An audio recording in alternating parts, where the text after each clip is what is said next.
welcome to our COVID-19 daily update. So I do have good news for South Australia because we have no new cases today. We have 19 active cases, which is 740 cases in total, and we still have 2 people remaining in hospital, a man in his 30s on the COVID ward, and unfortunately the woman who's in her 30s does remain in ICU, but she's stable.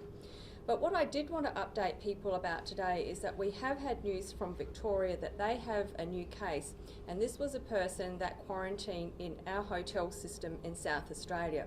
So what we are undertaking is what we call a interjurisdictional or bi-jurisdictional outbreak investigation.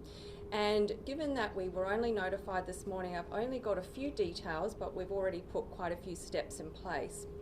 So what I can tell you is that this was a person who tested negative on all of the tests in quarantine, and in South Australia we do a day 1, a day 5 and a day 13 test, but we've recently introduced a day 9 test as well. And he was discharged from one of our medihotels on Tuesday the 4th of May and returned straight home to Victoria. He developed symptoms on the 8th of May and was tested yesterday, which was the 10th of May, and the positive result came through this morning.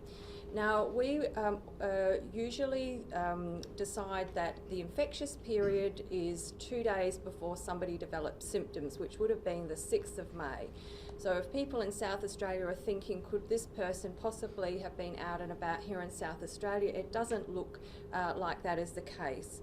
The other thing that my team reassured me was that there's a general agreement around Australia that people who have been in a medihotel system are sent an SMS message or an email reminding them on day 16 or day 17 to watch for symptoms and to get tested, and my team said that this gentleman did get an SMS on day 17, and then it looks like he developed symptoms the next day and got tested. So everything that we've put in place for hotel quarantine in Australia indeed has been done in this situation.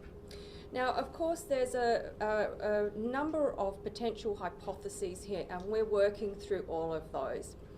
One potential hypothesis is that this person was exposed prior to coming into South Australia and has had a very, very long incubation period. And we know that it is possible in some people that they actually do have a long incubation period, longer than the 14 days. So that's one possibility. The next possibility is that there's something that's happened in our hotel quarantine system, and this person has managed to acquire the infection or catch COVID whilst in the hotel setting.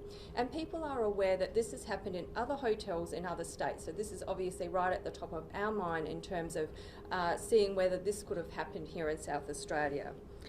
What we do know is that this man, this new case in Victoria, was in a room at the Playford Medihotel alongside another traveller who was one of our cases, and we had a positive case in that room adjacent to this traveller from Victoria on the 4th, and that person, as per our Medihotel process, was transferred out of the Playford over to Tom's Court. But it is a possibility that after that transfer, that if this person was released, there was some form of transmission of the virus. Now, I think people have really started to understand that this is a particularly nasty and sneaky virus which is very easily transmitted from one person to another. And in Sydney recently, they've had a case of somebody who hasn't even had anything to do with the Medihotel but was tested positive for COVID, and it's been very difficult for New South Wales to make that link. We know that COVID can be transferred through droplets, which are direct droplets between 2 people that are standing quite close to each other, but I think it's very evident now that COVID can be, or the virus can be transferred through smaller droplets, i.e. aerosols, and that these droplets may hang around in the air for a period of time.